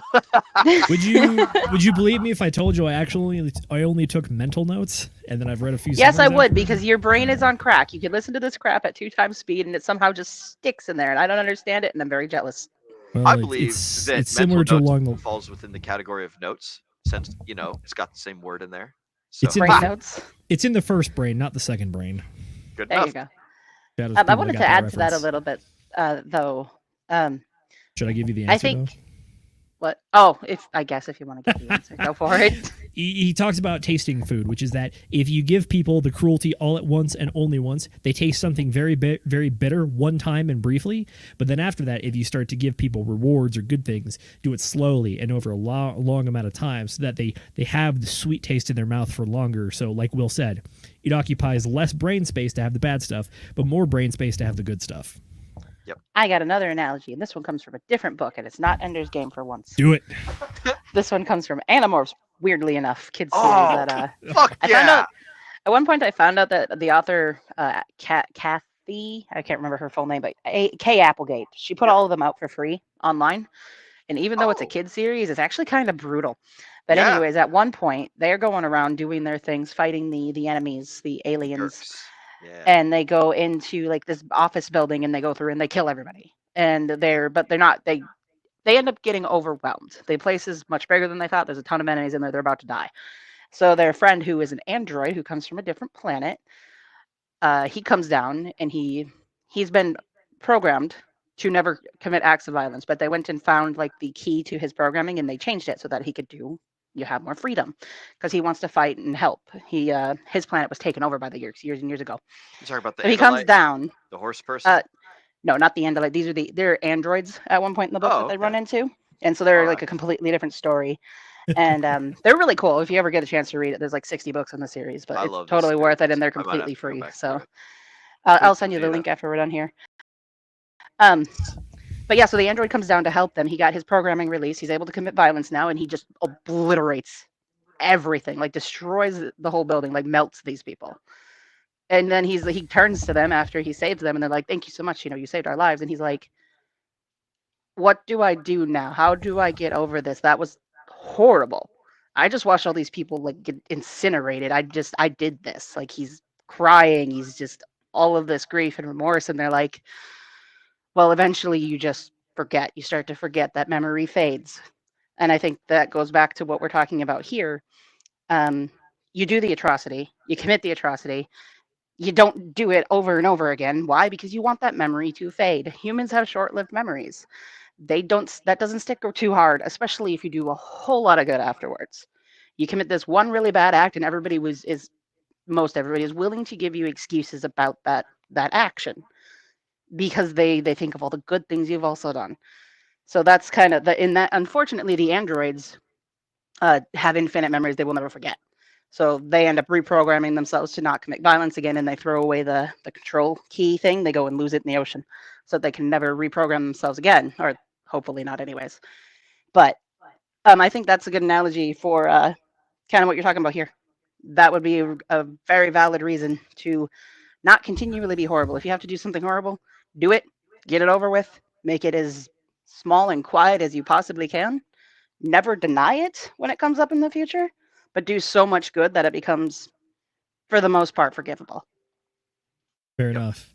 Tell you what, folks, at this point, I want to kick it over to you guys. Is there any final topics of conversation you want to have, or should we cover, is it worth the hype and is it worth the hate? I think more floor is people open. should read it, because I think we should have more competent individuals in the world. Does the book promote competency, though? The book promotes effective results. And you can't be competent if you can't produce effective results. So you don't have to necessarily use the tools, but you should know that they exist. And you should know how to use them. It's better to be a warrior in a garden than a gardener in a war. And life is basically war, I think that's very well said. There is never any reason, well, I guess maybe that's arguable, but I guess in my opinion, then we'll go with that.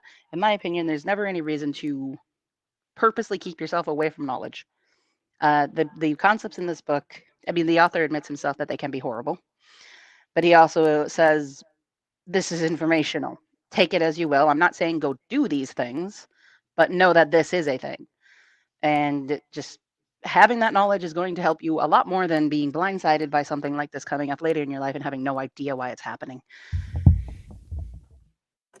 Yeah, I agree, honey. So the whole idea, the thing that I really liked about this book is the whole idea is look at how these power structures end up becoming, how the politics are played, how all of this comes to be, and look at every aspect of it.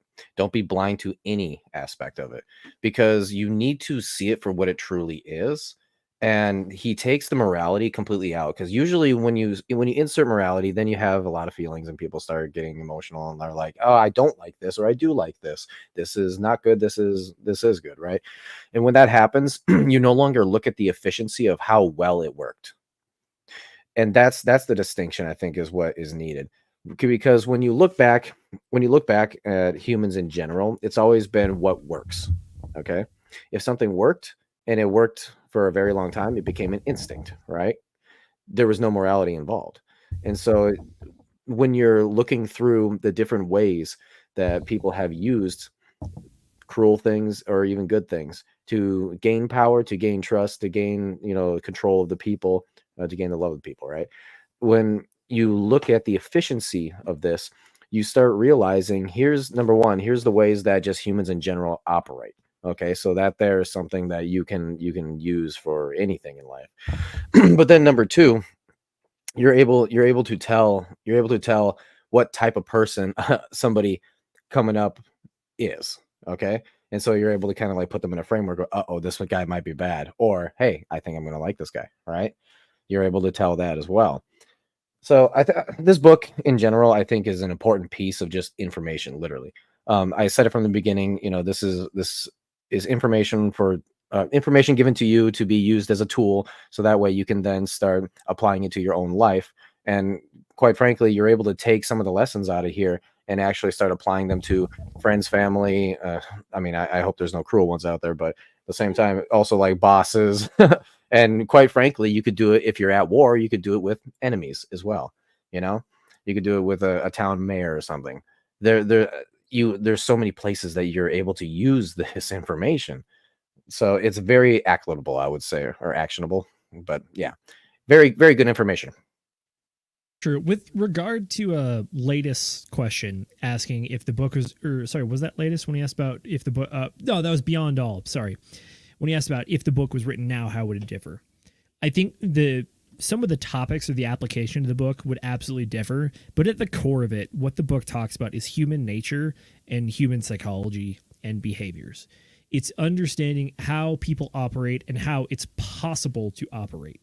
This is definitely one of those books where don't avert your gaze from evil, stare at it, but also understand what is and is not evil. Because in the book, Machiavelli is straight up talking about what is and is not evil, how evil can be used for good or bad in regards to what is practical in the situation or practical to achieving the good or bad outcome that you're desiring as a sovereign or a prince or a leader. But he straight up does acknowledge a morality in this book, whether it's through acts of cruelty, whether it's through calling things straight up evil, or whether it's through calling people useless.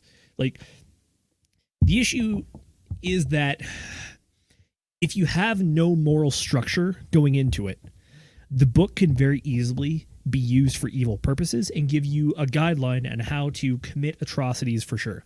But at the same time, what the book does is it exposes you to the entire gamut of what is possible, what has happened in the past. There are so many historical examples in this book talking about stories of old, about how, like, Roman emperors of like fighting gladiators in the arena, like turned the people against him, or all the different people trying to come into Italy and rule, and how the French were inefficient because they didn't follow many principles and effectively made the people hate them. It's a very historical book, but it's also a very pragmatic and practical look about what is absolutely possible. And it walks you through, here's the different possible outcomes. If you do this, people might hate you. If you do this, people might fear you, but they'll get over it. It's that kind of stuff. What do you guys think? So I'll kick it back to you guys for one last question. Is it worth the hype, and is it worth the hate? What do you think? Did this book live up to your expectations, and was it as dastardly as you thought it was? That is dastardly. But like I said, I didn't realize it exceeded my expectations, because I didn't realize how much of a let's take morality out of this and then learn the lessons, right? I didn't realize how much of that was in this book, and so I thought it was absolutely fantastic that happened. So fair enough. Mrs. Producer, what you got? I had no expectations going into this. Like I said, my brain was somewhere else completely. I thought this was going to be a completely different book, so I don't really have an answer to that, unfortunately. The one thing I will say is, if you take anything away from this book, you should probably take the lesson away that humans and animals are really not that far removed from one another. Just because humans have bigger and better brains doesn't mean we don't do things that are still considered animalistic. We still have those instincts, and we probably always will, because it's the survival instinct. To eliminate the young of somebody who could usurp you just makes sense. It's something that people did. I mean, Thankfully, we don't do that now because most of us are of the mindset that killing children is wrong. But that is also created through human morality. So, I mean, I guess it's just something to be aware of, that you have instincts. We all have instincts. Following your first instinct isn't necessarily the best thing to do when you live in a society and in a civilization. So, yeah, that's all I've got for you. I like it. Fair enough. Will, what you got? Is it worth the hype and is it worth the hate? It's definitely worth the hype. I like that. I think that people who hate this book hate empowering other people, and I'm not terribly fond of those types of people that are interested in removing tools from others' toolbox or repertoire or whatever the heck. I will say that this book is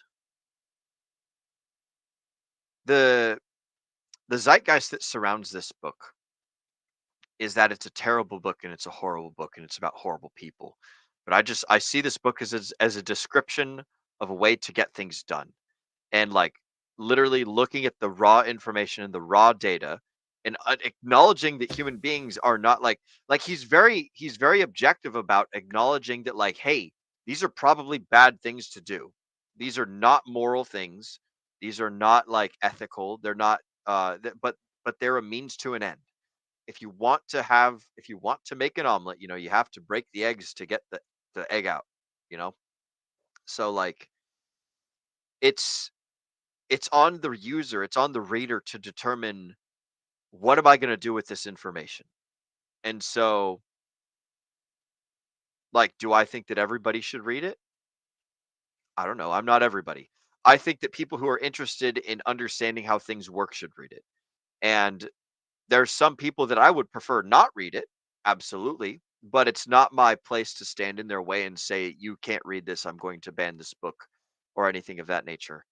I think that this book would help people understand some unflattering truths about the reality of the world. And I think the more that we interact with unflattering truths, the stronger we become, and the more like in tune with reality we become. So I think folks should definitely consider reading it, and I think folks should have access to read it. And people are going to tell campfire stories one way or the other. Some people are going to say you should never read this book. Some people are going to say you have to read this book. They're essentially trying to influence you to be on the same side as they are. Some people want to withhold power from you. Some people want to enable you with power. So just like choose wisely who you surround yourself with, much like the prince in the Machiavelli. He talks about that in this book. You got to choose your people wisely, especially those close to you. Yeah. So like, hey, the world is not going to bend over backwards for you. The world's going to try and stop you, not because the world is malicious, but because the world just craves entropy. And it doesn't want whatever your thing is to happen. So you're going to experience resistance, and you need to know how to overcome resistance. And sometimes you have to employ unflattering means and modes to get your things done. And sometimes you have to evaluate, like, is the sacrifice that I'm making in the morality sector worth the end goal that I like wish to have? Would I prefer to let this kid that's wearing the explosive vest like run up to the convoy and kill my fellow Marines, or would I prefer to shoot a child that probably doesn't know what he's doing? He's not at fault here, but it's just the reality of the world that like sometimes you have to do terrible things in order to get the stuff that you want accomplished. And so like we don't live in some la fairy tale land where everything is judged and everything is correct and everything's right, everything's wrong. It's all perspective. So think about the stuff, think about the consequences, make a well-informed decision and well-informed choices. And the more information that you give yourself, the better off you'll be. So that's my 2 cents on the book. I would highly encourage people to read it to become more powerful. Fair enough. All right, I'll answer my own question on this one. Do Yes. I think the book is worth the hype? Absolutely. The audiobook was like barely 4 hours, and it was a fantastic read. I think the logic and the game theory of just working through positions is very well thought out and very realistic. The other half of it is this is absolutely a historical book, which is that Machiavelli straight up was a researched and learned person. He's read a lot about human history all the way back to the Romans, and even analyzed a lot of the stuff going on in Italy like the century beforehand. So the book absolutely is not just like off in La La Land, just like theorizing about what could be and what could possibly be and what if. It's like, no. The guy is straight up analyzed. Like, this is the history of humanity. These are the lessons to pull out of it. And I will say this much. At the end of the day, there was a good section there where Machiavelli talks about how to be a good prince, how to become one. And it starts with capability and getting some merits and some laurels. It's build yourself up, become capable, and gain things, do things worth doing. That is the start to being a good leader. And it's in there. Some things are absolutely evergreen, and I think Machiavelli hits on a lot of them. As far as, is this book worth the hate? I think this is a very 2020 question to answer, and my answer, especially now in 2024, is no. I think that, unfortunately, the story of humanity as we've gone on through the years is that more and more people have learned about atrocities, and more people have had to stare evil and atrocities in the face and reconcile with it, whether it's the stuff of like World War I, World War II, even the Civil War. It is, it is a personal take here. As humanity moves forward in time, we have been confronted with evil more and more. And all the stuff in this book is honestly pretty benign compared to the stuff that we deal with today or have dealt with in the last century alone. So is it worth the hate? No, absolutely not. I think anyone trying to tell you or to actively discourage you from reading it is playing some sort of power game in their own right, whether they realize it or not, whether it's a logical choice or a subconscious gut choice of just like, ooh, I don't like this. I don't want other people to see it. There's something going on there. And I think at the end of the day, this book really talks about the struggles for power and how that never really changes. Fair enough. Alrighty, boys.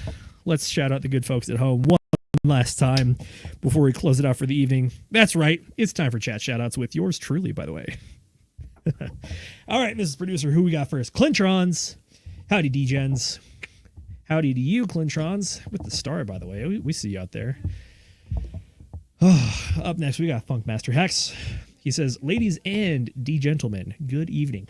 Good evening to you, sir. All raising a glass over here. I know Will's got his beverage with the top punched out, I believe. I finished Yep. it, but Can I yes. ask? Dang. Can I ask a very quick question? Yes, ma'am. Did Funkmaster Hex always have the Monopoly guy as his picture? I thought it was a whiskey glass. No, it's usually he always puts the whiskey glass at the end. But Funkmaster Hex's profile picture is the Monopoly man with 2 Hex logos over the eyes. Pull it up again. I think we might be able to see it. Oh my gosh, yeah, you're right. Hey, there we go. I know my boy. I know him from back in 2022 when I first met him. There we go. Alrighty. Next up, we got Moonpilled Rational Optics. He says, let me put it this way. If you're fighting fair in an unfair world, you may need to reevaluate your tactics. You know? Makes 100%. Sense to me. Easy put, if you're fighting fair, your tactics suck. You suck. Fighting is not per se about fighting fair. If you're fighting, I'd argue it's more about winning. Going full Charlie Sheen, winning. But that's neither here nor there. Yeah. All right, folks, that's all we got for this evening. We got another show to get to after this, by the way, so we're going to wrap it up now. Give everybody, just a quick breather before we get ready for the next one, which is the F and Hangout, by the way, over on Discord Syndicate. But before we talk about that, I do want to kick it over to everyone and ask, folks, what do you think about the book, and where can they find you? So, starting with Mr. Nate Maggetto, what do you got going on, brother? Well, I have not too much over the weekend, except for taking a break, spending time with family, possibly doing some meetings. But other than that, I know it's going to be either Tuesday or Thursday, unfortunately. Robert this week couldn't make the freaking show, which was kind of sad. But he's open for next week. And so I'm going to be able to go through Genny with you guys over on the Ascending Man channel. And we're going to deep dive that AI token and project, which is pretty neat. It's pretty awesome, actually, and quite frankly. And then, I'll just be joining you guys on the shows. Stay tuned after this show to go over to the F and Hangout, because that's where we are going to be. Literally, we're literally just transferring this right over there to the F and Hangout. So it's a wonderful time, guys. Make sure you join in. Absolutely. So yeah, join us over there. We're looking forward to having you guys in there as well. So other than that, though, I'll go ahead and pass it off to the lovely significant other of mine. Oh, thoughts on the book. My bad. Yeah, I forgot about that. Well, my thoughts on the book. It's because I've been saying it so often. My thoughts on the book is that it's the same thing I've said multiple times now, which is this book is a great amount of information to be able to use in your entire life, and it's a great way to be able to also see the most efficient ways that humans have used methods to be able to get into power and things like that, right? And just ripping morality completely out of it. If you just rip that out and say like, okay, here's what's efficient, here's what works, and here's the good and bad out of this, right? The pros and cons. It's a fantastic way to be able to actually be able to take that in and be like, okay, so what is it that I can actually use for my life, as well as observe those who I'm going to be dealing with, you know? So yeah, that's what I think. I like it. All right, Mrs. Producer, where can the folks find you? What do you have going on? And thoughts on the book? You can find me in the Degen Roundtable Telegram if you want to chit chat about anything. Like I said before when we started the stream, but in case you weren't here, we'll go ahead and go over that really quickly.